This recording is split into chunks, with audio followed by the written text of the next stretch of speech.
Olá, a paz do Senhor.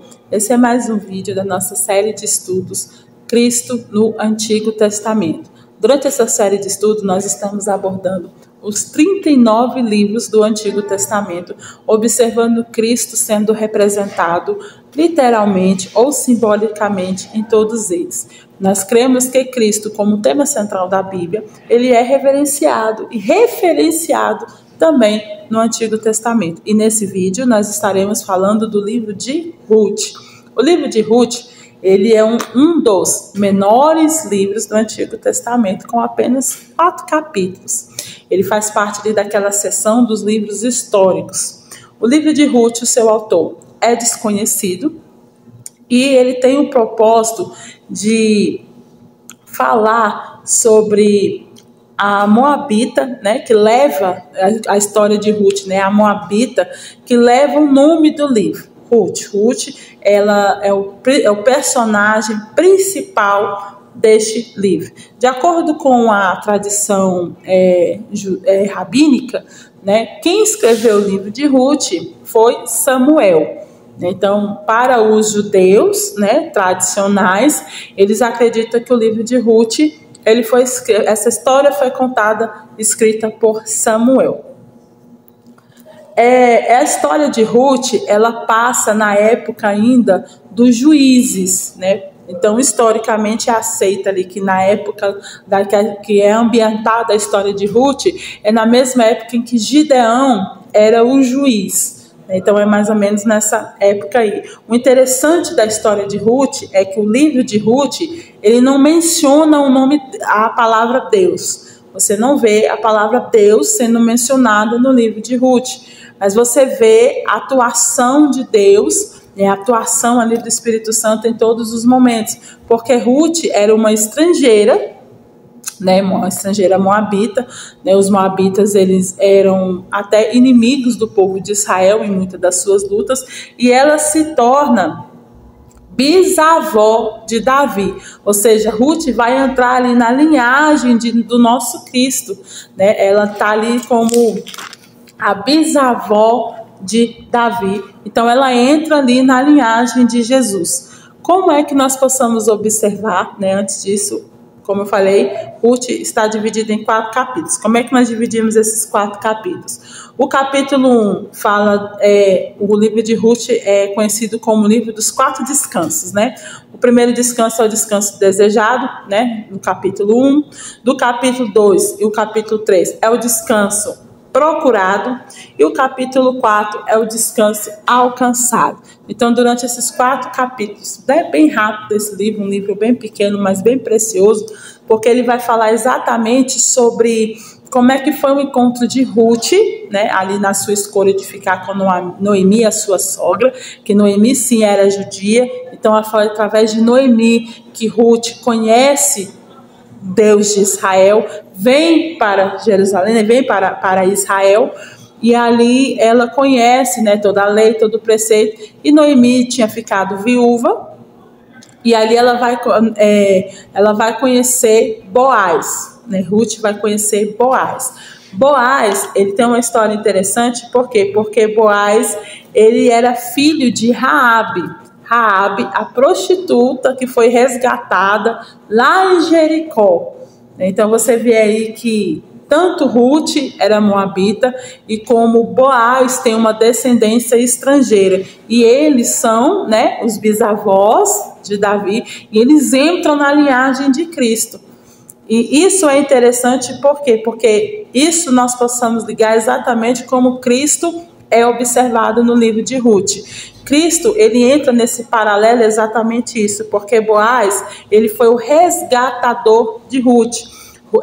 Ruth, por causa de Noemi, tinha perdido as terras quando saiu, né? Quando Noemi sai da terra, né, para viver por causa da fome, ela perde ali a herança. E de acordo com a lei, só podia resgatar o parente mais antigo, que era Boaz. Boaz era um dos parentes, né, marido de Ruth que tinha de Noemi, que tinha falecido. Então Boaz, ele vai pegar a lei do resgatador. Quando ele se casa com Ruth, ele resgata toda a herança de Noemi novamente. Então Boaz, ele é o resgatador e ele representa exatamente a figura de Cristo. E Ruth representa a figura da igreja, a igreja ali estrangeira, a igreja que não tinha direitos nenhum, e é resgatada por Boaz, que dá o direito para ela através do casamento. Quando nós lemos Hebreus capítulo 10, Hebreus capítulo 10, do versículo 7 ao 14. Hebreus capítulo 10, do versículo 7 ao 14 diz assim.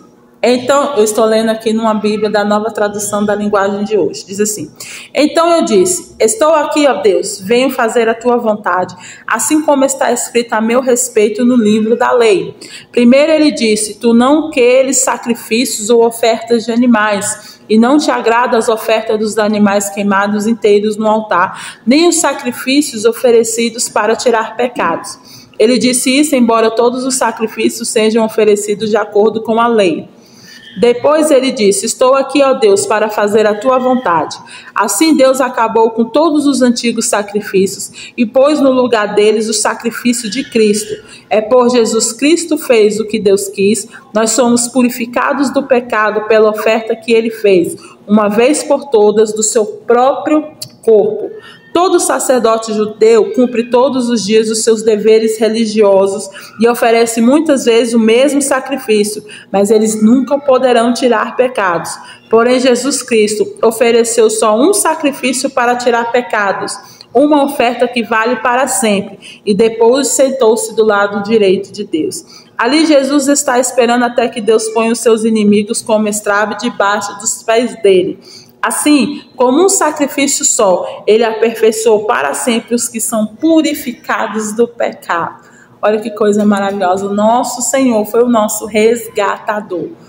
Então, Jesus ele está representado ali na figura de Boaz. Do mesmo jeito que Boaz resgata Ruth, né, e dá o direito a Ruth a ter um nome e ter a descendência, entrar ali na descendência de Cristo. Jesus também ele vem como nosso resgatador, através do seu sacrifício único naquela cruz.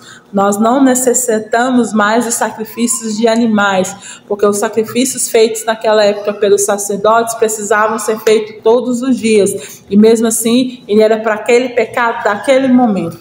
Agora com o sacrifício de Jesus, não. Jesus veio com seu sacrifício perfeito e fez com que esse único sacrifício pudesse nos remir dos pecados.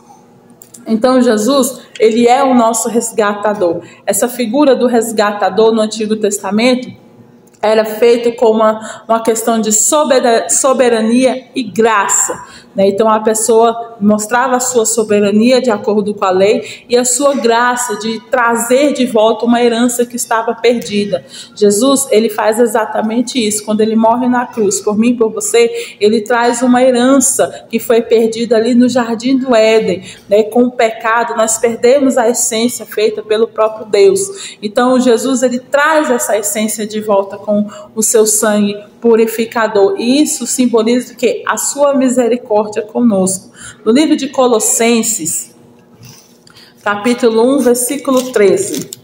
Colossenses, capítulo 1, versículo 13, diz assim: Ele nos libertou do poder da escuridão e nos trouxe em segurança para o reino do seu Filho amado.